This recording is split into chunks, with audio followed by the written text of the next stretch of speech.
दोस्तों, एक बार की बात है, श्री कृष्ण के गुरु दुर्वासा ऋषि अपने शिष्यों के साथ कहीं जा रहे थे। रास्ते में किसी जंगल में रुककर उन्होंने आराम किया। समीप ही द्वारिका नगरी थी। दुर्वासा ऋषि ने अपने शिष्यों को भेजा कि श्री कृष्ण को बुलाकर लाओ। उनके शिष्य द्वारिका गए और द्वारिकाधीश को उनके गुरुदेव का संदेश दिया। संदेश सुनते ही श्री कृष्ण दौड़े दौड़े अपने गुरु के पास आए और उन्हें दंडवत प्रणाम किया। आवभगत पश्चात श्री कृष्ण ने उनसे द्वारिका चलने के लिए विनती की, लेकिन दुर्वासा ऋषि ने चलने से मना कर दिया और कहा कि हम फिर कभी आपके पास आएंगे। श्री कृष्ण ने पुनः पुनः अपने गुरुदेव दुर्वासा ऋषि से विनती की। तब दुर्वासा ऋषि ने कहा कि ठीक है कृष्ण, हम तुम्हारे साथ चलेंगे, पर हम जिस रथ पर जाएंगे उसे घोड़े नहीं खींचेंगे। एक ओर से तुम और दूसरी ओर से तुम्हारी पटरानी रुक्मणी ही रथ को खींचेगी। श्री कृष्ण उसी समय दौड़ते हुए रुक्मणी जी के पास गए और उन्हें बताया कि गुरुदेव को तुम्हारी सेवा की जरूरत है। रुक्मणी जी को भगवान श्री कृष्ण ने सारी बात बताई और वह दोनों अपने गुरुदेव के पास आए और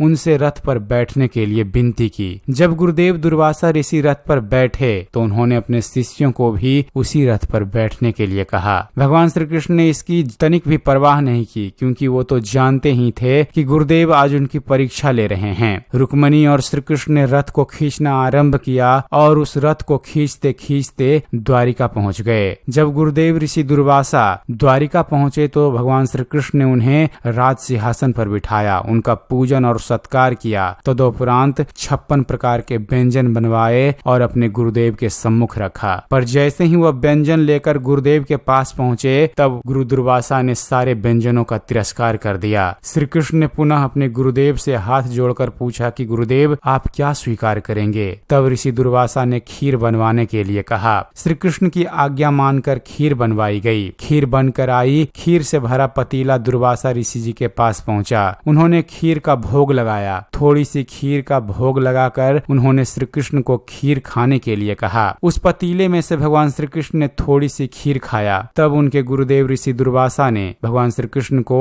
बाकी खीर अपने शरीर पर लगाने की आज्ञा दी। श्री कृष्ण जी ने आज्ञा पाकर खीर को अपने शरीर पर लगाना शुरू कर दिया। उन्होंने पूरे शरीर पर खीर लगा ली, पर जब पैरों पर लगाने की बारी आई तो श्री कृष्ण ने अपने पैरों पर खीर लगाने से मना कर दिया। श्री कृष्ण जी ने कहा, हे गुरुदेव, यह खीर आपका भोग प्रसाद है, मैं इस भोग को अपने पैरों पर नहीं लगाऊंगा। उनके गुरुदेव श्री कृष्ण से अत्यंत प्रसन्न हुए। उन्होंने कहा, हे वत्स, मैं तुमसे अति प्रसन्न हूँ। तुम हर परीक्षा में सफल रहे। मैं तुम्हें आशीर्वाद देता हूँ कि पूरे शरीर पर तुमने जहाँ जहाँ यह खीर लगाई है वह अंग वज्र के समान हो जाएगा। इतिहास साक्षी है फ्रेंड्स कि महाभारत के युद्ध में कोई भी अस्त्र शस्त्र भगवान श्री कृष्ण का बाल विवाह का नहीं कर पाया था। इसलिए ठाकुर जी के चरण कमल अति कोमल हैं और उनसे प्रेम करने वाले साधक इन युगल चरण कमलों को अपने हृदय रूपी सिंहासन पर धारण करने के लिए जीवन भर प्रयास करते हैं। तो एक बार प्रेम से बोलिए, जय श्री कृष्ण, जय श्री राधे।